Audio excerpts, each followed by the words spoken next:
과거 중국은 2015년도 그렇고 엄청 드라마틱하게 올라갔는데 이번에도 그럴까요? 저희도 사실은 이 부분 가장 걱정합니다. 지금도 사실 당장 오늘 전승절이 끝났는데 중국에서 전승절 장세라고 그래가지고 이벤트 끝났으니까 이제는 또 9월까지 엄청 쉴 거다. 또 10월 달에 국경절 연휴 앞두고 다들 용돈 마련해야 되니까 이거 출금할 거다.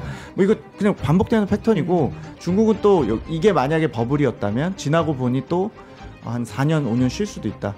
뭐 일부 가능성이 없진 않죠. 당연히 저희 또 전망이 틀릴 수 있습니다. 다만 전반적인 어떤 그 스테이지로 말씀을 드리면 유동성이라든지 주식의 비율이라든지 앞으로의 어떤 정책 방향성이나 이런 것들을 봤을 때는 중국 내 먹거리 있는 경쟁력 있는 산업과 그 관련 산업의 마진은 낮지만 경쟁력은 충분히 있는 CATL이나 BYD 같은 1등 기업들이 꽤 많은데 네. 이 기업들의 마진이 오랜만에 턴하는 사이클이 앞으로 2, 3년 펼쳐질 수 있으니 관련 기업들을 소규모라도 좀 가져갈 필요가 있다라는 게 이제 저의 일단 생각이고요.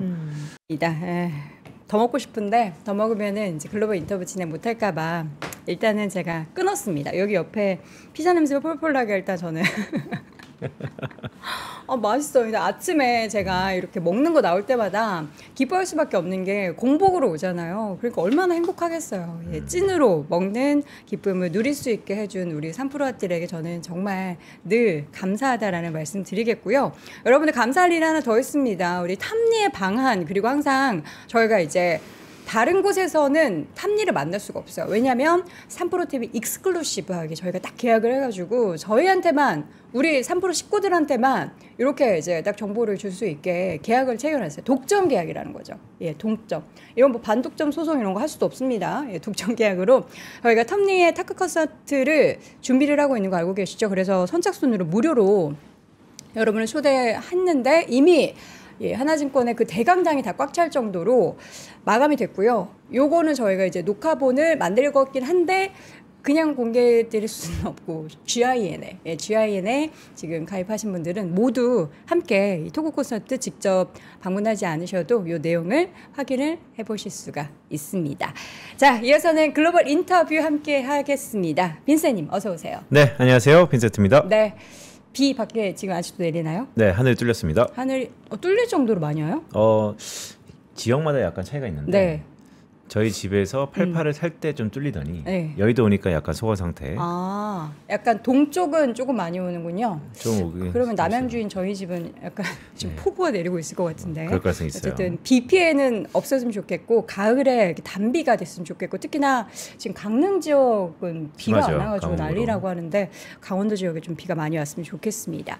자, 시장에도 좀 단비가 내리긴 해야 되는데 어제 발표됐었던 고용 데이터가 이게 괜찮은 건지 모르겠어요. 어제도 이제 그 관련한 내용을 하루에 하나를 통해서 말씀해 주셨는데 오늘 하루에 하나 열어보도록 하죠. 네, 오늘은 연준 얘기입니다. 연준 얘기. 네, 보스틱 애틀란타 연은 총재죠. 1회 할 거다. 한 번 금리 인하 네, 올해. 맞습니다. 차기 총재의 인터뷰 가능성이 좀 높은 네. 윌러 의사는 여러 차례 할 거다. 여러 차례면은 최대 한 3번? 네, 뭐 연속성 있게 한다는 것이죠. 근데 여기에 방점은 뭐냐? 9월 달에 일단 한다는 겁니다. 9월에 하고. 네, 일단 한다는 거.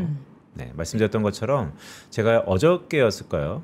어려운 조합이 있을 거다. 즉 미국의 고용 지표를 보면 급락은 아니지만 컨센서스보다 좀 둔화되는 것이 우리 시장으로 하여금 상당히 안도감을 줄 거다라는 말씀을 드렸습니다. 그리고 9월 달 FOMC에서 일회성이냐 아니면 보험성으로 연속성으로 할 거냐 이게 초미의 관심사인데 어쨌든 지금부터 뜨거운 감자는 9월 달에 몇 번 금리를 인하할 것인지를 시사할 거냐가 매우 중요하다라는 말씀드리면서 어저께 간밤에 뉴스플로우를 보면 어쨌든 애틀란타 연은에서는 1회 정도만 하면 될 것 같다라는 얘기를 했다. 자, 애틀란타 연은이 미국 지역 연은에서 갖고 있는 상당한 상징성이 있죠. 매일매일 발표하는 경제 지표를 통해서 미국의 경제 지표, GDP Now Forecast라고 하죠. 추정하는 팀이기 때문에 미국 경제가 뭐 나쁘진 않다라는 것이 일반적으로 애틀란타 연은의 목소리이고요. 하지만 전반적으로 차기 연준을 이끌어갈 후보 중에 하나는 아니다. 지금의 상황에서는 보험적으로 금리 인하를 할 거다. 자, 이런 것들의 교집합에는 어쨌든 완화적으로 갈 스탠스, 기조가 있다라는 말씀을 드립니다. 우리 빈센님께서는 네. 한 번 할 것 같으세요? 여러 번 할 것 같으세요? 시장이 뭐가 더 좋은 거라고 생각하세요? 시장이요? 사실 시장 그때그때 해석이 좀 달라요. 하지만 하나증권에서는 9월달, 12월달 일단 올해는 한 2차례 정도 할 것 같다라는 말씀을 드리고 있습니다. 25bp, 한 50bp 정도 인하를 맞습니다. 생각하는 거군요. 네. 작년에 우리가 인하했던 그 시기가 10월이었나요? 작년에? 네. 작년에 마지막은 12월달 12월에 그때 하고 인하한 계속 거군요. 동결이었죠. 그때 근데 그 인하했었던 게 폭이 50bp였잖아요, 한 번에. 마지막 10월달 하고 12월달부터 계속 동결입니다. 네. 그러니까 10월달에 한 번 했을 때 정말 오랜만에 인하를 했는데 네. 선제적이다라고 얘기하면서 50bp 인하하고서 지금 거의 1년 가까이를 안 한 거란 말이에요. 네. 과연 25bp 두 번일지 또 하게 되면 25 혹시 뭐 50 이런 거 좀 나올 수 있는 시나리오는 없나요? 없어요? 네, 당장의 빅스텝이라고 할 수 있는 50bp 금리 인하는 좀 없어 보이고요. 일단 9월달에는 25bp 우리가 흔히 베이비 스텝이라고 하죠. 네. 인하를 일단 할 텐데 인하의 그 근거랑 그 이후의 연속성이 매우 중요할 FOMC다라는 말씀도 미리 드립니다. 자, 과연 금리 인하의 가능성이 지금 또 9월 95% 이상으로 올라간 가운데 미국 시장은 이것을 어떻게 해석할지 밤 사이에는 뭐 환호하는 그런 분위기이기는 했는데 이제 앞으로 가면서 다양한 지표들이 발표가 되죠. 밤 사이에 뭐 졸트 보고서를 비롯해서 고용 데이터들이 발표될 때마다 이거를 미국 경기에 대해서 포커스를 두면서 힘들어할지 아니다. 그래도 이제 연준이 금리 인하하면서 이걸 또 이제 뒷받침해 줄 거야 쪽으로 올라가게 될지 네. 시장의 해석은 그때그때 다르기 때문에 그 부분을 우리가 계속 지켜봐야겠습니다. 자, 이어서 오늘은요. 미국 시장도 중요하지만 최근에 저도 이제 중국 시장에 대한 투자를 해야겠다라는 말씀을 많이 드렸잖아요. 요즘 완전 핫해요. 그러니까요. 그 핫한데 이게 그 핫함에 뒷받침이 되는 게 중국 정부더라고요. 네. 왜냐하면 중국 정부에서 사실 작년부터 계속 증시부양책 그리고 올해도 거의 20개 가까운 증시부양책을 펼쳐냈고 중국은 또 한다면 하잖아요. 조작을 해서 하잖아요. 네. 조작을 해서는 위험한 발언입니다. 예, 네. 뭐 중국 분들 안 들으시기 바라겠고요. 중국 싫어하지 않아요. 예, 저 뭐라고 하지 마시고. 어쨌든 그래서 지금 계속 최고치를 경신하다가 최근 약간 쉬어가고 있는데 그래서 지금 시점에서 중국 투자를 고려하시는 분들은 주요한 또 이벤트도 있기 때문에 이분 모시고 좀 이야기를 나눠보겠습니다. 하나증권 글로벌 매크로 전략팀 김경환 팀장 함께합니다. 어서 오세요. 네, 어서 오세요. 안녕하십니까. 오랜만에 냄새가 뵙습니다. 좋습니다. 죄송해요. 배고프네요. 네. 죄송해요. 저만 반갑습니다. 항상 이렇게 먹어가지고 너무 송구스럽습니다. 자, 빠르게 분위기 전환해서 냄새는 나지만 우리의 지식을 좀 키워주기 위해서 전승절 이야기를 안 할 수가 없어요. 중국에서 어제 전승전 열병식 행사를 했고 그 김정은 위원장 그리고 푸틴 대통령 그리고 시진핑 주석 66년 만에 세 사람이 한 자리에 모였다. 그렇습니다. 그렇게 오랫동안 안 모였었어요? 그렇죠. 그러니까 뭐 6.25 이후로 거의 사실상 반세기가 넘는 시간 만에 이제 새 인물이 이렇게 막루에 올라서 아니, 물론 이제 김정은 위원장은 나이가 60살이 안 넘었으니까 그럴 수 있으니까 북한과 중국과 러시아가 한 자리에 이렇게 모이는 게 진짜 오랜만이라는 거죠. 그렇게 해서 보여진 게 이제 열병식 이벤트에서는 60년 만이고요. 네. 제가 어제 보면서 그냥 두 가지 정도 일단 제가 그냥 체감을 느낀 게 저도 중국에 이제 10년 정도 있었고 하니까 중국 계속 본 입장에서 일단 첫 번째는 일단 시진핑 실각성은 당분간 수면 밑으로 내려가겠구나. 제가 7월부터 정말 많은 고객들이 또 문의를 주셨고 저도 사실 뭐 특별히 정치 관련 근거가 없잖아요.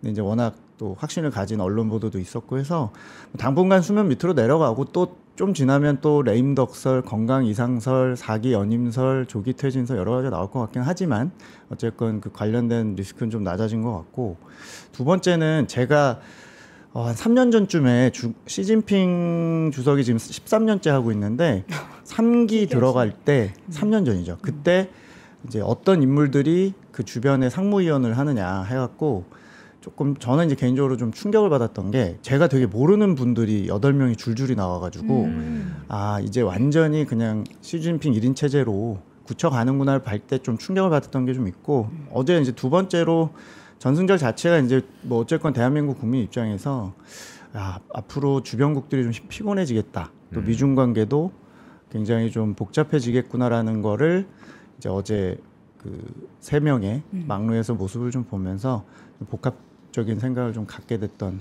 시간이었던 것 같습니다. 그 생각들을 오늘 하나씩 좀 풀어볼 텐데 전승절이 가지는 의미가 되게 큰 거예요? 일단은 뭐 네. 그 이벤트 자체는 5년마다 열병식을 하는데 네. 중요한 건 이번 시기에 어떤 이미지를 보여주고 싶었느냐가 중요한 것 같고요. 네. 시주서 입장에서 제가 볼 때 이제 경제나 주식을 봐야 되니까 저희 입장에서는 일단은 최근에 상호관세 이후로 미국 쪽에서 결국에는 중국을 고립시키기 위한 수출 쪽이나 무역 지원 구도나 이런 것들을 짜는 것들이 시주서 입장에서 굉장히 좀 다급하게 만들지 않았나 싶습니다. 그래서 뭐 지금 저희가 반서방 연대라고 할 정도로 이제 구축을 하는데 이게 경제 관점에서 보면 조금 네. 장표를 띄워놓고 좀 말씀을 좀 드리겠습니다. 그 장표 보여주시면은 왼쪽에 이제 저희가 그 보시는 이 그림이 뭐냐면 저희가 이번에 4월달에 이제 양측이 미중 간의 어떤 그 동맹 싸움이죠. 그러니까 중간에 교차되는 교집합에 어떤 국가를 끌어들이냐를 가지고 중국 입장에서의 미중 무역 지역 변화에서 중국의 최선의 시나리오, 그리고 중국 입장에서 최악의 시나리오인데요. 그러니까 예를 들면 여기 지금 보시면 최근의 모습을 보면 중국 입장에서는 최소한 차악의 시나리오로 좀 돌아가는 측면이 좀 있습니다. 예를 들어 뭐 러시아, 동남아, 호주나든지 이런 쪽이 이제 어떤 체제 관점이 아니고요. 무역 지원 관점에서 조금 중국의 편을 들어두느냐, 혹은 우회 수출이나 밀어내기 수출을 또 차단시켜 주면서 미국의 요구에 적극 수용하느냐 이제 여부의 이런 진영 싸움에 돌입하게 되는데 최근에 중국의 글로벌 사우스 혹은 비미국 시장에서의 어떤 개척 움직임이나 이런 것들이 이번 전승절에 누굴 초대했고 또 이 직전에 있었던 상하이 포럼에 누굴 불러서 어떤 식으로 이제 어떤 본인들의 스쿼드를 짜느냐가 결국에 중국 입장에서 최근에 수출이 굉장히 안정적인 모습을 보이는 이유는 미국 쪽의 급락분을 다른 나라들의 이제 우회 수출로 만회하고 있거든요. 제가 좀 충격적인 그림을 좀 보여드리면 어떤 사실 좀 다소 의외라고 보실 수 있는 게 여기 오른쪽 장표 조금 오른쪽을 좀 아프리카 및 동남아 수출 네네네 증가율이 보시면 올라왔어요.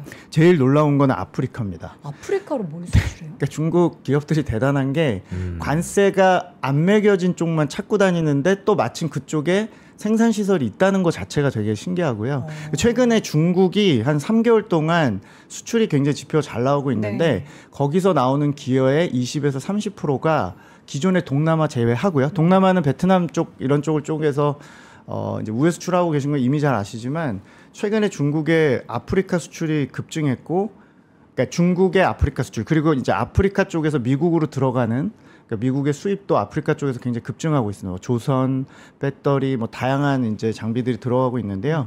중국 입장에서는 이 해당 국가들, 그러니까 이번 전승절 관련해서 스쿼드 짰던 국가들과 당연히 계속 우회 수출로라든지 여러 가지 이제 어떤 대비를 하는 측면에서 보면. 본격적으로 이제 시험 무대죠. 그러니까 지금은 밀어내기도 있었고 네. 잠깐 어수선한 상황에서 관세 정해지기 전까지 다양한 지역을 활용해서 뭐 동남아라든지 또 남미라든지 아프리카라든지 여러 쪽을 통해서 이제 수출이 들어가서 수출이 지금까지는 견고한 모습을 좀 보였고요. 이제 장기적으로 보면 이제 내년까지죠. 실제 관세가 이제 국가별로 다 이제 부과가 돼서 옛날 같지 않은 상황에서 얼마나 중국 수출이 이제 내구력을 보여주느냐도 시진핑 입장에서 굉장히 중요할 것 같습니다. 그래서 일단 최근에 이런 정치적인 행보들은 해당 지역에서 뭐 광물이나 1대1로 투자 같은 것도 있겠지만 지금 모였던 국가들 대상으로 하는 실제 그 해당 국가에 대한 수출도 있겠고 관련된 우회 수출로로 계속 활용하는 방안들도 적극 활용하는 쪽으로 보여집니다. 지금 아프리카 수출 보여드린 게 제가 왜 그러냐면 실제 비중은 2, 3%밖에 안 됐었는데 네. 정말 최근에 폭증하면서 관련된 기여도가 많이 높았기 때문에 당분간 이 우회로로 활용될 수 있다고 보시면 될 것 같습니다. 아프리카에서 중국 걸 뭘 수입할까요? 그러니까 다 미국으로 들어가는 거죠. 아, 우회로. 네네네네. 그래서 아까 보여드린 그런 스쿼드 국가들의 이제 문제는 뭐냐면 중국 입장에서는 항상 박리담회가 특기고 네. 그 해당 시장에서의 점유율을 가져가는 건 다 좋은데 장기적으로 중국의 최대 고민은 미국만큼 흑자를 남기기 쉬운 국가가 없었고 그 흑자국이 줄다 보니까 다른 나라에서의 어떤 밀어내기나 우회는 할 수 있지만 결국에 박리담의 리스크가 계속 반복될 수 있다는 또 이런 어떤 핵심도 좀 안고 있는 상황입니다. 그래서 당분간 중국도 구조조정을 하면서 해당 국가의 단가나 이런 것들 좀 신경 써야 되는 상황이고요. 아무튼 저희가 그 전승절 이후로 중국 입장에서는 이제 수출이나 이런 쪽에 이제 본격적인 부담이 다가오는 과정에서 해당 국가들과의 어떤 무역 쪽이나 경제 관련된 협력을 어떻게 하는지도 좀 주목을 하실 필요가 있을 것 같습니다. 근데 팀장님 이거 네. 지금 아프리카 쪽으로 들어가서 결국에 미국으로 우회해서 수출한다라는 거고 중국 쪽에서는 이제 미국에서 바로 다이렉트로 받을 수 없으니까 뭐 싱가포르나 동남아 쪽 찍어가지고 이제 뭐 칩도 우회해서 수입을 하고 이런 구조잖아요. 그럼 앞으로 미국이 아무리 중국을 압박을 하고 그래도 수출하고 싶으면은 쿠션에서 수출하고 네. 수입하고 싶으면 네. 우회해서 수입하고 네. 그런 식의 구조를 계속 만들어내게 될까요? 아니면은 어떻게 계속 잡으면 도망가고 잡으면 우회하고 잡으면 우회하고 뭐 이런 게 반복이 될 것 같고요.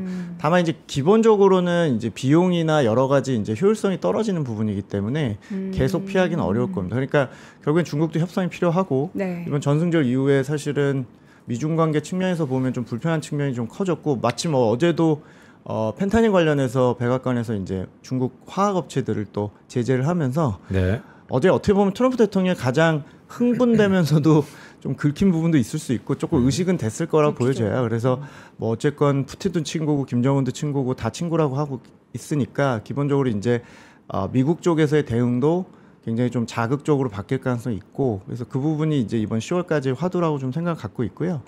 그 중국 입장에서는 사실은 이제 우회국들 활용을 적극적으로 하는 것도 좋은데 기본적으로 이제 해당 국가들을 계속 이제 시장으로 좀 보면서 접근을 하다 보니까 이제 우리나라 같은 국가들 입장에서는 좀 불편한 좀 측면이 있을 것 같고 그 미중 간에 아까 제가 그 중간에 껴있는 그 구도 사진을 좀 보여드린 측면에서 어떻게 보면 이제 어제도 저희 이제 뭐 일본이나 한국이나 미국 쪽에서 어제 그 전승절 행사를 보면서 더 이쪽 이제 반미연대가 구축이 됐으면 이쪽 미국 쪽 진영에서 좀 더 강화된다 보실 수는 있지만 제가 항상 강조드리는 게 중국을 벗어나고 싶은 마음은 같더라도 실제 생산 측면에서 중국 없이는 불가능한 게 너무 많거든요. 그러니까 한 3에서 5년 정도 히토류도 준비가 돼야 되고 생산 쪽에서 중국 의존도가 다들 너무 높기 때문에 당분간 불편하더라도 중국 눈치도 좀 봐야 되는 상황이 펼쳐질 거기 때문에 제가 개인적으로 이제 담당자 입장에서는 상당히 그 중간에 낀 진영의 국가, 뭐 지금 인도도 그렇고요. 뭐 우리나라는 당연한 거고 일본도 그렇고 상당히 불편한 상황으로 흘러갈 수밖에 없다. 그리고 당연히 백악관의 요구 자체도 굉장히 높아진 상황이다 보니까 중간에 낀 국가들 입장에서 굉장히 좀 서글픈 생각도 좀 드는 상황인 것 같습니다. 이게 66년 만에 러시아와 북한에 그렇게 수장들이 가서 셋이 뭉쳤다라는 거는 미국을 상대하는 뭔가 강력한 메시지를 보내고 싶으니까 맞는 거고 심지어 푸틴은 얼마 전에 트럼프 대통령이 악수를 아래로 이렇게 해가면서 그렇게 환대해주고 뭔가 마련해주고 있는 것 같은 그런 분위기에서 중국을 갔다라는 거는 이거 굉장한 트럼프 입장에서는 화날 수 있는 만한 포인트거든요. 그러면 전승절에 있어서의 그 셋이 뭉쳤다라는 건 미국 우리 지금 칼 갈고 있어. 이런 메시지일까요? 아니면 뭐 무슨 속내일까요? 아마 좀 백악관 입장에서 조금 각계 전투를 해야 되겠다 다시 그렇게 생각하지 않을까요? 물론 이제 지금 보시는 연대가 기본적으로 굉장히 촘촘하고 같은 지향점을 갖고 있다 보긴 좀 어렵죠. 사실은 각 국가마다 이 계기 자체를 이용했을 뿐이고 사실은 속내를 보면 뭐 시진핑 입장에서 그런 거고 각 국가 간의 미국과의 어떤 딜의 어떤 협상력을 극대화하기 위한 측면이 좀 있을 거기 때문에 미국 입장에서는 셈법은 좀 복잡해지지만 어쨌건 각계 전투로 이제 다시 또 공략을 해야 되는 계기는 될 거라서 그쪽 입장에서도 백악관을 자극해서 자기를 봐달라고 하는 그런 목적도 있을 것 같고요. 그래서 복잡한 셈법을 안고 가는데 중국 입장에서 저는 말씀을 드려야 되기 때문에 중국도 충분히 그 사진을 찍음으로써 이번 11월쯤에 이제 양쪽의 미중 간의 어떤 2차 연장을 할지 3차 연장을 할지에 대한 이제 결정을 앞두고 보여주기식으로 나 푸틴이랑도 친하고 북한도 활용할 수 있다라는 걸 좀 보여줬기 때문에 그 세 개 국가가 다 레버리지를 좀 사용하려고 하는 측면이 좀 있는 것 같습니다. 그러니까 백악관 입장에서는 사실 트럼프와 푸틴이 만났는데 그 위에 결과물이 좀 없었거든요. 그런데 이번에 전승절에서 어쨌든 세 국가가 만났으니까 이후의 결과물이 얼마나 드라마틱하게 나오느냐에 따라서 중국이 완전히 스탠스가 좀 바뀔 것 같다라는 생각도 좀 들고요. 자, 팀장님 오랜만에 나오셨으니까 사실 전승전 뭐 이런 것은 10월 말에 있는 경주에서 많은 것들이 좀 화합이 됐으면 하는 바람이 있는데 바람이 있죠. 네, 그거 만큼 중요했던 게 사실 지난주 일요일이었던 거예요. 알리바바. 네. 이 반도체 이제 국산화 얘기. 사실 그 시기가 엔비디아 실적 발표 이후에 약간 바로. 슬로우 다운 했을 때 바로 나왔단 말이죠. 이거 정말 궁금했어요. 왜냐하면 뭐 중국이 내재와 자국화는 어제 오는 일이 아니죠. 그런데 워낙 오래 보셨으니까 중국을 지금 타이밍에서 알리바바 이거 실현 가능성 아니면 그게 여파 어떨 것 같으세요? 사실 최근에 이제 중국 빅테크들이 이제 내재화에 대한 선언들을 하고 있고 또 어제 마침 밤에는 알리바바 산하에 아시는 엔트그룹, 네. 엔트그룹도 최근에 반도체 기업들 지분 투자했다라고 그러면서 오늘도 관련주가 좀 더 자극을 받을 것 같긴 한데요. 그러니까 저희가 뭐 공개된 데이터 자체가 없기 때문에 얼마나 실효성 있게 진행되는지 모르지만 한 3가지 정도 겹친 것 같습니다. 지금 얘기하신 네. 민간 민영 빅테크들이 기본적으로 내재화 관련해서 준비 작업들 하는 것들이 올해 굉장히 빨라진 게 사실이고 실제 이번 2분기 알리바바 실적에서 캐펙스 관련 투자라든지 이런 쪽에서 확인들이 좀 되는 부분들이 있었고요. 두 번째는 AI 플러스 관련된 중국 정부의 정책이 이번 10월 당대회를 앞두고 이제 15차 5개년 계획 발표하는 과정에서 발표가 되면서 관련된 국산화 의지가 좀 부각이 됐고 세 번째가 이제 중간에 엔비디아가 지금 껴있는 상황에서 양측 사이에서 지금 불편한 상황이잖아요. 그래서 그와 관련된 좀 모멘텀들이 됐던 것 같습니다. 그래서 중국 투자자들이 지금 이 상황을 어떻게 인지하는지를 좀 제가 잘 보여드릴 수 있는 장표를 좀 보여드리겠습니다. 여기 잠깐 장표 띄워주시면은 죄송합니다. 오른쪽 차트인데요. 저희가 최근에 이제 중국 쪽에서 반도체라든지 중국의 최근에 중국판 엔비디아로 불리는 캠브리콘 같은 기업들이 포함된 테크 관련 업종의 거래 대금 비중을 보여드리면 중국에서 이 특정 업종의 40% 거래 법칙이 있는데 특정 업종 거래 대금이 물론 이제 반도체만 있는 건 아닙니다. 전자통신, 미디어, 소프트웨어 합쳐서 저희가 중국에서는 TMT라고 얘기하는데 요 섹터들이 최근에 거래 대금이 한 39%까지 올라왔습니다. 이게 이제 최근 3년 동안 말씀하신 국산화에 대한 기대감이 반복되는 과정에서 테크가 압도적으로 거래 대금을 이제 40%까지 올라왔고 또 최근에 상징적으로 중국의 그 아시는 내수 1등주인 마오타이의 시가총액을 캠브리콘이 넘어서는 일도 발생했고 또 최근에 은행 업종을 중국의 전자 업종이 상회하는 일도 발생을 했습니다. 그만큼 최근에 근거를 가지고 또 정부의 지원과 어떤 개별 기업들의 어떤 퍼포먼스를 가지고 기대감이 극대화되면서 최근에 뭐 중국의 과창판이나 테크 관련 주식들의 어떤 수익률이 거래 대금 자체에 지금 굉장히 경계선까지 올라온 상황입니다. 사실 저희가 이거를 연말까지 입증할 방법은 없고요. 10월 달까지 추가적인 정책들이 계속 지원 쪽에서 나올 거고 지금 어제도 엔트그룹이 얘기를 했겠습니다만 메이투안이나 다양한 빅테크들이 그냥 우리도 다 칩 하겠다 혹은 칩에 맞춰서 출원 모델 하고 있다라는 얘기가 좀 반복될 거라서 일단 현실에 대한 고증보다는 기대감으로 계속 테크 쪽에 대한 자금 쏠림이 계속 강화되는 움직임이 좀 펼쳐질 것 같고요. 사실은 저희가 볼 때 지금 국산화율이 40%대 정도 수준으로 저희가 추정하고 있고 목표는 2027년까지 AI 칩 같은 경우도 한 60% 정도 국산화 하겠다라고 지금 목표를 세우고는 있는데 사실 저는 좀 갭이 있다고 보고요.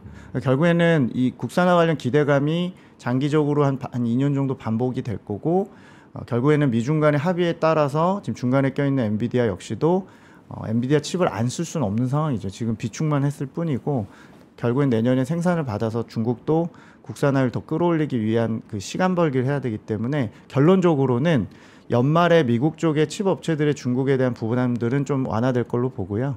중국 역시도 그냥 병행해서 자기 길 가면서 미국도 활용하는 방법으로 궁극적으로는 좀 갈 것 같습니다. 그 가운데 저희는 당연히 최근에 과속이 계속될 수는 없어서 중국 테크에 대한 그 투자에 대한 어떤 장기적인 그림을 좀 그리시되 최근에 저희 뷰가 기본적으로 뒤에 말씀드리겠지만 9월달 장세는 좀 보수적으로 보고 있고 지금 뭐 과창판이라든지 중국의 테크 기업들 또 칩 업체들은 직접 투자보다는 이제 이런 간접 투자 ETF로 하고 계신데요. 조금 공격적인 대응보다는 좀 지켜보시면서 장기적인 어떤 분할 매수 같은 것들 접근을 좀 말씀드리고 있습니다. 그러면은 9월 시장은 아무래도 지금까지 좀 과열된 부분이 있었기 때문에 조금 식을 수 있겠지만 네. 중장기적으로 봤을 때는 결국에 중국 시장에 있어서의 관련한 테크 기업들의 상승세는 계속 긍정적으로 보신다라는 거네요. 네, 일단 저희가 최근에 이제 화두가 되는 게 중국 내 수급이 워낙 이제 저금리 상황에서 위험 선호도 개선에 따른 이제 좀 이름을 붙이면 구조적인 유동성 강세장이라서 구조적인 네네. 유동성? 그러니까 밑바닥에 네. 좀 더 구조적인 혹은 장기적인 호재들을 좀 깔고 있다는 부분인데요. 그러니까 예를 들면 중국이 지난 4, 5년 동안 소비나 투자 다 줄여서 지금 예금에다 갖다 놨었는데 그 예금 관련된 자금들이 어떤 개선 요인에 따라서 구조적으로 내년까지 주식적으로 좀 풀릴 수 있다는 뭐 기대감 같은 것들 좀 깔고 있기도 하고요. 네. 또 중국이 최근에 몇 년 동안 부동산 박살나고 제조업 키운다고 하면서 지지고 볶았던 세월이 한 4년인데 이 과정에서 디플레이션도 됐고 한데 이게 이제 내년에 좀 탈출하려고 하는 기대감도 좀 있습니다. 그래서 제가 그 테크 관련 기대감 가져가자는 배경에는 여기 장표의 오른쪽인데요. 요거 좀 많이 가져가고 다니면서 사실 올해 연초부터도 중국 주식으로 돈이 많이 갈 겁니다라고 말씀드린 건데요. 이거 보시는 거는 분자가 중국 증시 시가총액이고 분모가 이제 예금입니다. 사실 저는 항상 세미나 다니면 중국 인민들 되게 불쌍하다. 4년 동안 10억짜리 집이 6억 됐고 재테크 수단이라고는 해외도 못 하는데 계속 그냥 저리로 빠져서 3% 적금했던 거 이번에 갱신할 때 1%밖에 되지 않는다. 심지어 1%도 안 되는 상품도 있다. 그러면 중국도 몇 년 동안 정신이 없어서 그렇지 이제 어떤 시류가 안정이 되고 내부적으로 심리가 안정이 되면 자기 재테크의 금리를 볼 텐데 금리가 이제는 1%밖에 안 되는데 그럼 뭘 투자할 거냐? 그러면 몇 년 동안은 채권이었고 예금이었는데 이번에 예금 갱신하는 액이 GDP 한 50%가 넘는 액이 내년까지 갱신이 돼요. 그러면 이 돈 나왔을 때 주식은 더 잃을 게 없다. 지금 보시는 시가총액의 비율이 역대 최저에서 조금 벗어나고는 있긴 해요. 그러니까 제가 이제 오해하시면 안 돼요. 이 풀린 돈들이 고정금리에서 이제 예금으로 다시 뭐 돌아갈 수도 있고요.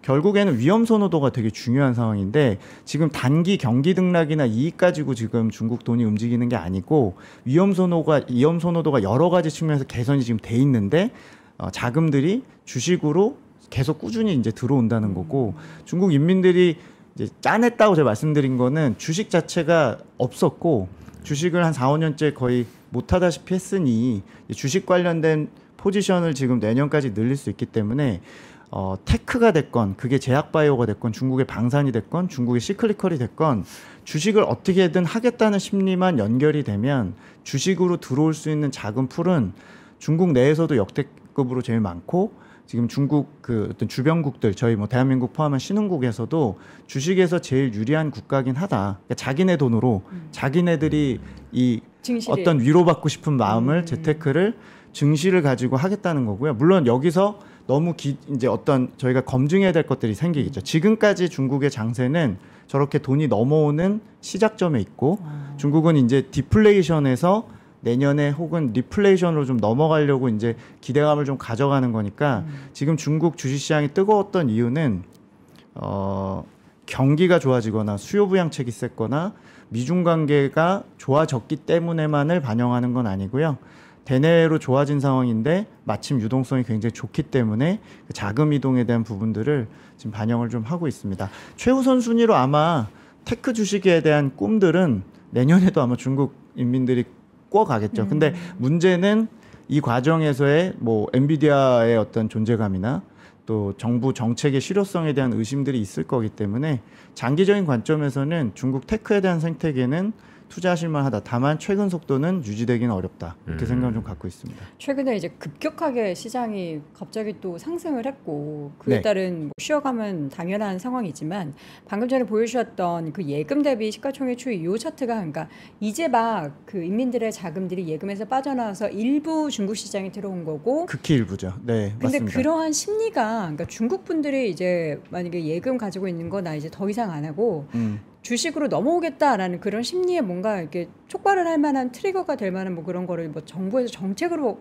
밀어줘야 되는 건가요? 아니면 어떻게 해야지 이게 좀 빠르게 많이 넘어온다라고 네, 생각할 수 앞서서 아까 앵커님 정확히 지적하셨던 게 막 굉장히 1년 동안 여러 가지 주식 부양책을 네. 막 다수로 쏟아부었고 네.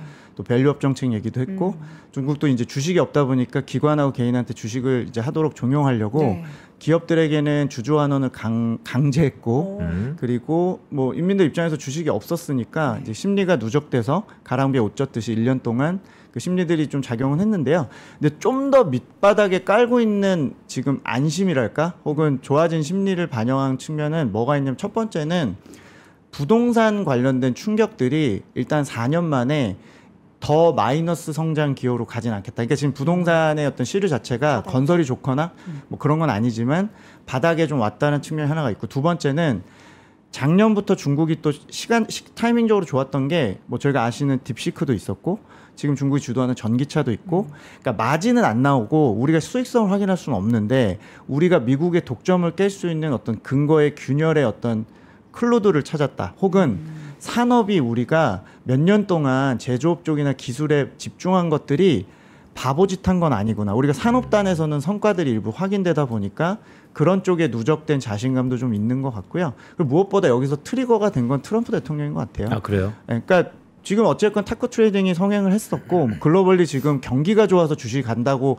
무조건 말하기는 좀 어려웠었는데 중국이 그 상황에서 뒤처져 있다가 미중 간의 합의든 휴전이든 이 과정이 다른 동맹국들에 비해서 지금 뒤에다 놓고 있다 보니까 그러면 미중 관계도 중국의 중산층이나 예금을 많이 했던 인민들 입장에서는 미중 관계가 극악하게 돌아가는 시나리오를 짰었는데 그 정도 아니네, 혹은 우리가 히토류 가지고 어느 정도 방어가 되네라는 안정감도 이번 이 어떤 2분기 이후로 자극을 좀 하지 않았나 싶습니다. 그래서 결국에 그럼 반대로 생각해 보면 우리가 중국을 투자하는 어떤 장기적인 그림을 좀 그리고 혹시 하신다고 가정했을 때 지금 밑바닥에 깔고 있는 이런 민심들이나 투자 심리라든지 미중 관계라든지 혹은 부동산이라든지 또 산업 경쟁력이라든지들을 그냥 각각 체크해서 본다면 장기적인 그림이 나올 수 있고요. 반면에 내년에 저희가 보여드리는 몇 가지 지표들이 있는데 이게 개선점이 별로 없다면 사실은 또다시 중국 돈들이 주식에서 채권으로 돌아갈 수 있기 때문에 좀 이 부분을 좀 유심히 체크해 드릴 예정입니다. 지금 상해 종합주가 지수를 제가 10년 차트를 봤는데 10년 내 최고치로 올라갔네요. 네, 그렇습니다. 이게 약간 중국 시장이 끝자리가 5일 때 되게 좋다라는 또 그 역사적인 데이터가 있다면서요. 네, 정확하십니다. 2005년, 2015년, 2025년. 네. 그러면 좋은 건데. 네. 9월에 약간 이제 뭐 전체적으로 계절성 우리나라도 그렇고 미국도 그렇고 뭐 중국도 많이 영향을 받는다면 그럼 못 사셨던 분들, 최근 사실 우리나라 투자자분들이 ETF 통해서 중국 시장 엄청 투자한다라고 기사로는 남아 있는데 혹시 몰라서 혹은 내가 중국 시장 지금까지 투자했을 때 2015년 끔찍한 고점을 잡아가지고 악몽이 있어. 맞습니다. 하셨던 분들 지금 좀 타이밍 늦은 건가요? 일단은 그 중국에 대한 어떤 재평가에 대한 좀 믿음은 좀 있으셔야 될 것 같아요. 재평가. 네, 재평가라고 그러면 좀 거창하고 또 미국 보시는 투자 입장에서는 중국에 대한 신뢰도가 높지 않으신데요. 사실 그러니까 미국이나 신흥국 대비해서 중국이 상대적인 매력도가 올라왔다는 건 좀 인정을 하고 보셔야 될 것 같아요. 그러니까 미국도 모든 종목을 지금 하기가 편한 상황도 아니고 지수에 대한 룸이 좀 작아진 상황에서 중국 자체의 그런 매력이 뭔지를 좀 보시면서 이제 중국 투자를 좀 그리셔야 될 것 같은데 일단 저는 내년까지 중국 주식 수급을 굉장히 좋게 봅니다. 주식 수급을요? 네, 주식 수급. 아까도 제가 증명드렸지만 예금이 다 들어오지 않더라도 위험 선호도가 유지될 수 있는 여러 가지 건들이 잘 유효하다면 내년에 들어올 중국의 구조적인 주식 관련 투자 자금도 굉장히 많을 거로 생각을 합니다. 장표 요거 조금 띄워주시면 오른쪽 차트 조금 포커싱하면 제가 좀 그 부분을 말씀드릴 건데요. 이 보신 그림이 뭐냐면 중국 주식과 채권의 상대 수익률을 분자분모로 역시 비교한 겁니다. 그러니까 올라가면은 주식 매력도가 높은 거고요. 떨어지면 이제 밑으로 가면은 채권 매력도가 높은 건데 지금 상대적으로 주식이 이제 배당률이나 여러 가지 관점에서 보면 극단적으로 매력적이었다가 최근에 이제 다시 급락을 좀 하면서 최근 주식 반등과 함께 채권의 매력도 쪽으로 다시 내려가고 있는 걸 보이시지만 상대적인 매력도의 어떤 저희가 백분율로 보면 여전히 중국 주식은 한 80% 상위 쪽에 위치해 있습니다. 그러니까 무슨 얘기냐면 당분간 채권은 예금이든 채권이든 더 잃을 게 많고 주식에 대한 어떤 선호도나 이런 수급은 받쳐준다는 부분이 될 것 같고요. 그러면 우리가 중국 주식을 볼 때 미국보다 감히 뭐 독점 산업이든 기업의 어떤 전반적인 신뢰도든 이익에 대한 가시성 여러 가지로 좀 떨어지는 거 아니야? 맞습니다. 근데 이제 저희가 내년에 주식 쪽 수급은 좋은데 그러니까 자기네 돈으로요. 네. 그러면 이쪽으로 돈이 갈 만한 요인이 뭐가 있냐? 일단 있어요? 중국은 한 4년 동안 미국과 완전히 반대 유니버스에 있었잖아요. 중국은 디플레이션이었고 미국은 인플레이션 쪽, 그리고 중국은 이제 내년에 리플레이션 제가 바라보고는 있다고 말씀드렸지만 무조건 중국의 물가라든지 기업이익이 오른다고 보장은 할 수 없는데 저희가 4년 동안 중국이 키워놓은 생태계들이 되게 많죠. 그러니까 아시는 뭐 로보택시나 로봇 쪽이나 신산업도 있지만 중국의 친환경, 태양광, 배터리 같은 공급 과잉 산업도 있고요. 중국의 내수 소비 산업도 많은데 확률적으로는 이 많은 산업들이 내년부터 느리더라도 이익 사이클이 좋아질 확률들이 높아진 산업들이 되게 많다는 겁니다. 그러니까 신흥국 내에서 다 재미 보고 뭐 해먹고 인플레이션 상황에서 관련 주식들이 다 반영했던 다른 유니버스의 지역과는 다르게 중국은 자체 돈이 총알이 되게 많은 상황에서 내년과 내후년에 중국 정부의 각종 정책, 그러니까 여기서 오해하시면 또 안 되는 게 수요 부양책이 세서가 아니고요.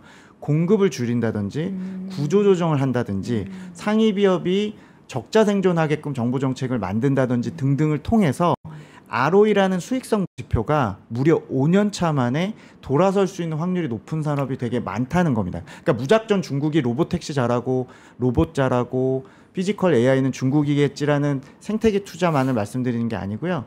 많은 산업들이 진짜 오래 고생을 하다가 바닥의 상위 기업 중심으로 바닥에서 턴을 할 수 있는 확률을 좀 높여놓고 있기 때문에 유심히 좀 보시다 보면 생태계 투자하실 수 있는 분야들이 꽤 있을 것 같고 혹은 소비 쪽은 뭐 종목을 하셔도 되고 그래서 미국과 좀 저희가 비교했을 때 당분간 키 맞추기를 할 수 있다는 건 당연히 중국판 M7이나 기술주들이겠습니다만 내년에 친환경이라든지 또 중국에서 새로운 테크 관련 기업들이 이런 쪽도 장기적으로는 계속 분할해서 뭐 저는 이제 9월을 좀 조정을 보니까 예를 들어 10월 달에 조정이 오더라도 그때 당시에 이제 확신을 좀 갖고 채워가실 수 있는 기회로 보고요. 지금 과속으로 저는 좀 명명을 했지만 버블이 심하다고 보진 않거든요. 그러니까 아까 보여드린 수급 대비 시가총액의 어떤 규모 대비해서나 혹은 개별 종목들의 밸류에이션이나 이런 것들이 특정 종목은 지금 너무 뜨겁죠. 뭐 중국의 캠브리콘이라고 불러서 중국판 엔비디아로 불리는 이런 종목들이나 일부 제약바이오나 굉장히 비쌉니다. 근데 기본적으로 전체 시장 버블 자체는 어디 뭐 다른 주요 국가하고 비교할 부분은 아니라서 네. 과속 스캔들이 좀 어느 정도 진정이 되면 버블은 아니었기 때문에 지금 장에 대해서는 또다시 내년을 바라보시면서 좀 사실 수 있는 주식들은 공부할 만하다라고 생각을 좀 갖고 있습니다. 근데 오늘 말씀을 이렇게 쭉 들어보니까 이렇게는 이해가 많이 돼요. 그러니까 많이 바닥에 왔다. 그리고 지금이 분수령이 될 가능성이 매우 높다. 그런데 이 다음에 되게 궁금한 건 바닥을 찍고 올라가면 과거 중국은 2015년도 그렇고 엄청 드라마틱하게 올라갔는데 이번에도 그럴까요? 드라마틱하냐? 사실은 미국이나 인도 같은 걸 봤을 때는 장기적으로 이렇게 아주 그냥 빠질 때 기회고 계속 이렇게 우상향을 10년 동안 그렸던 이쁜 장이 없고 네. 중국은 특히나 그냥 불기둥 몇 번 뿜었다가 네. 계속 쉬다가 괴롭혔던 경우가 많기 때문에 저희도 사실은 이 부분 가장 걱정합니다. 지금도 사실 당장 오늘 전승절이 끝났는데 중국에서 전승절 장세라고 그래가지고 이벤트 끝났으니까 이제는 또 9월까지 엄청 쉴 거다. 또 10월 달에 국경절 연휴 앞두고 다들 용돈 마련해야 되니까 이거 출금할 거다. 뭐 이거 그냥 반복되는 패턴이고 중국은 또 이게 만약에 버블이었다면 지나고 보니 또 한 4년, 5년 쉴 수도 있다. 뭐 일부 가능성이 없진 않죠. 당연히 저희 또 전망이 틀릴 수 있습니다. 다만 전반적인 어떤 그 스테이지로 말씀을 드리면 유동성이라든지 주식의 비율이라든지 앞으로의 어떤 정책 방향성이나 이런 것들을 봤을 때는 글쎄요, 뭐 저는 감히 미국이나 인도 같은 몇 년 전에 장세가 있다라고 말씀드리기보다는 중국 내 먹거리 있는 경쟁력 있는 산업과 그 관련 산업의 마진은 낮지만 경쟁력은 충분히 있는 CATL이나 BYD 같은 1등 기업들이 꽤 많은데 네. 이 기업들의 마진이 오랜만에 턴하는 사이클이 앞으로 2, 3년 펼쳐질 수 있으니 관련 기업들을 소규모라도 좀 가져갈 필요가 있다라는 게 이제 저의 일단 생각이고요. 강세장이 뭐 또 올까에 대해서는 지금도 사실 강세장이 진행 중이라고 생각을 합니다. 작년 9월 달이 최근 한 4, 5년 내 하단이었다고 보고요. 하단을 계속 반복해서 높이는 장세인데 내년에도 이게 유효하다고는 생각하고 있습니다. 그래서 하단은 어쨌건 계속 높이는 장세가 한 3차례 정도까지는 진행될 수 있다고 저는 예상을 하고 있고요.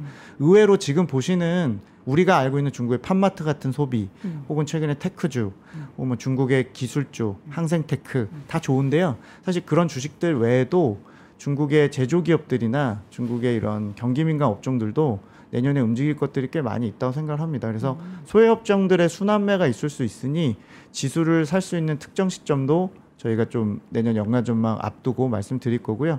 지금은 그냥 이렇게 계속 투자 안 하셨다면 째려 보시면서 보시면 되고요. 조금 그 테크 쪽에 대한 좀 확신이 있다. 중국이 미국이 가져갔던 독점을 좀 균열해 갈 수 있고 중국의 업체들의 이제 어떤 성과들이 좀 날 거다라고 확신이 좀 있으시다면 지금 뭐 조정받을 때마다 적립식으로 하시면 될 것 같습니다. ETF 하시면 되는 거죠. 사실 근데 전기차 대표적인 기업들의 주가도 그렇고요. 말씀하신 테크 기업들의 주가가 사실 안 오른 게 아니거든요. 네, 맞습니다. 오르고서 고점의 등락을 보이고 있는 종목들이 꽤 많아요. 네, 네, 네. 근데 과연 중국 시장의 앞으로의 상승에 힘입어서 중국 테크주를 투자했을 때 기존에 이미 이제 계속 꾸준히 올랐었던 그런 대형 기업을 투자하는 것이 지금 타이밍이 괜찮나라는 그런 생각이 좀 들게 하는데. 그러니까 아주 단기 타이밍은 사실 그렇게 제 뷰 기준으로는 그렇게 적절하진 않고요. 네. 지금 뭐 아시는 중국의 항생테크나 중국의 특정 기술주들 같은 경우 또 최근에 좀 인기가 있었던 게 반도체 관련된 스타50이라고 해서 과창판 지수 이런 ETF들이 있고 뭐 단타로 보실 때는 또 치고 빠지고 이런 전략들이 4분기까지 유효하다고 보는데 조금 더 큰 그림으로 봤을 때 중국을 좀 가져간다고 했을 때는 9월, 10월 달에 조금 시장의 쉬어감에 대해서 좀 예상을 하시면서 그 쉬어감이 저는 장기적으로 갈 걸로 보진 않기 때문에 그때를 좀 담는 기회로 보셔야 될 것 같고요. 뭐 지금 보시면은 의외로 홍콩은 또 최근에 많이 쉬었습니다. 그러니까 물론 홍콩 특정주들은 올라갔지만 아시아 알리바바, 텐센트나 메이투안, 빅테크 같은 기업들, 또 샤오미 같은 기업들, 또 논란의 BYD 같은 전기차 1등 기업들도 사실은 조정 기간이나 어떤 에너지 구축 기간이 좀 길어질 수는 있겠지만 홍콩도 결국에 연준 금리 인하에서 수혜를 볼 수 있는 지역이기 때문에 저희가 그래서 4분기까지 전략을 지수는 공격적으로 단기적으로 사지 마시고 지수를 혹시 사신다면 항생테크를 추천을 드렸고 뭐 기술주 소외됐던 것들도 눈 맞추기를 좀 할 것 같습니다. 다만 이제 전제 조건은 항생테크는 미국장이 세게 무너지면 안 됩니다. 그러니까 어차피 미국과 거울 같은 거라서 그쪽과의 갭 메우기를 하는 건데 따라가는 과정에서 이제 벌어지는 유동성 효과나 이런 거라서 미국장이 너무 좀 대차게 혹시라도 무너지면 사실 같은 바스켓이라고 보시면 될 것 같고요. 대항마가 될 수 없습니다. 그래서 오히려 중국 내 대항마가 될 수 있는 지수나 이런 것들은 혹시 미국장이 어려울 때 이제 보여줄 수 있는 쪽은 오히려 당분간 본토가 또 될 거라서 일단 미국장이 버틴다는 시나리오 하에서는 기술주 항생테크 지수를 사시고 나머지 업종과 종목은 좀 째려 보시면서 저희가 이제 어떤 그 내년 전망을 하면서 장기적으로 좀 보유할 만한 종목들을 그러니까 장기적으로 얘기하면 되게 항상 긁히시 돼요. 그러니까 중국 쪽 장기가 가능하냐. 그러니까 저희가 이제 한 뭐 6개월, 1년에 걸쳐서 투자하실 만한 포트도 좀 제시를 할 예정이고요. 대부분은 뭐 증권주, 방산주, 또 중국의 배터리나 친환경 관련해서 살아남을 기업들 이런 쪽으로 조금 준비를 하고 있습니다. 이게 거의 뭐 시간이 다 되긴 했지만 계절성이 있습니까? 중국도? 왜냐하면 뭐 코스피도 그렇고 S&P도 그렇고 보통 9월, 10월 이렇게 평균 뭐 지수의 수익률을 보면 부진했다라는 게 많은 통계들인데 중국은 어때요? 중국은 원래 계절성은 7, 8월에 쉬고 9월, 10월에 가는 형태로 하반기 패턴을 보이고요. 올해 완전 거꾸로 갔죠. 네, 올해 저는 7, 8월에 심지어는 4분기가 더 좋습니다 했는데 역시 뭐 제 전망은 틀리고 땡겨 왔는데 어쨌든 계절성 9월 10월이 중국은 나쁘지 않으나 이번 9월 10월은 조금 경계를 하시면서 일단 1차적으로 단기적인 시각은 좀 경계하면서 보시는 게 맞을 것 같습니다. 일단 뭐 차익 실현이나 구조적인 하락이라기보다는 차익 실현이 좀 가깝다고 보시면 될 것 같아요. 이게 그러니까 과거에 2015년 그리고 2005년에 올랐었던 그때의 로직이 지금 2025년에 딱 맞지 않고 이게 새로운 지금 완전 기술적인 측면에서 전기차도 그렇고 뭐 AI도 그렇고 새로운 게 생겼는데 미국에서 한 2년 정도 관련한 AI에 있어서 기업들이 쫙 끌어올면서 M7이다 뭐다 했잖아요. 중국도 뭐 그런 관련한 종목들이 그 사이에 좀 올라오긴 했는데 미국만큼은 아니니까. 미국만은 폭발력은 전혀 불가능하고요. 불가능해요? 그러니까 기본적으로 그 정도 시총을 가져가는 거는 상대적이죠. 그러니까 중국은 전자나 관련 시가총액이 낮았고 했기 때문이고요. 마지막 제가 짧게 말씀드리면 기본적으로 내년이 저희가 중국의 어떤 장기 성장 플랜이나 성장 모델 전환에 방점을 좀 찍는 해입니다. 그러니까 시진핑 입장에서 임기가 2년 남았는데 현재로서는 그러면 당분간 관련 기업들의 마진을 높이고 관련 기업들의 성과를 좀 끌어올리려고 지금 나름 시도를 하고 있기 때문에 성과 관련돼서 관련된 주식 투자 기회를 좀 말씀을 드린 부분으로 보시면 될 것 같습니다. 알겠습니다. 9월 시장에 있어서 한번 좀 크게 하락하고 나서 한번 나와주세요. 아, 네. 예. 근데 아, 또 왜 절반이 하락을 틀릴 해요? 건. 아니 하락은 또 그냥 계속 가버릴 수도 예, 있어요.